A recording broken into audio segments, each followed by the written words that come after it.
Hello மக்களே, இந்த படியெல்லாம் பாருங்க எந்த அளவு மோசமா இருக்குன்னு.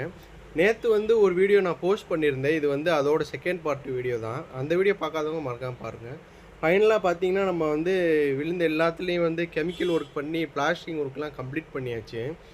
இது அந்த மெயின் பெட்ரூமு, இது வராண்டா. இதுலயும் பாருங்க நம்ம எங்கெங்கெல்லாம் விழுந்துருந்துச்சோ, அதெல்லாம் நான் ஃபுல்லா கெமிக்கல் ஒர்க் பண்ணி பிளாஸ்டிங் ஒர்க்கெல்லாம் கம்ப்ளீட் பண்ணிட்டோம்.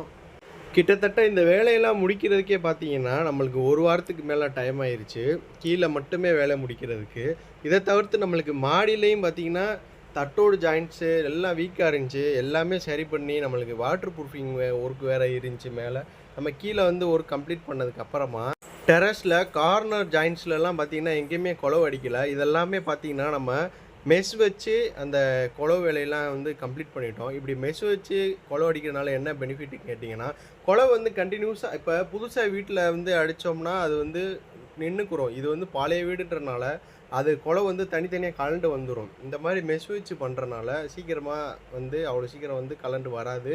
அதுக்கப்புறம் பார்த்தீங்கன்னா, நம்ம ப்ரெஷர் வாஷ் போட்டு இருந்த டஸ்ட்டெல்லாம் க்ளீன் பண்ணிட்டு, நம்ம வாட்டர் ப்ரூஃபிங் பெயிண்ட் அப்ளை பண்ணிவிட்டோம். இது பார்த்தீங்கன்னா, ஒரு 3 லேயர் நம்மள அப்ளை பண்ணியிருக்கோம். இதோட அவுட்புட் எப்படி இருக்குன்னு நீங்க பாருங்க.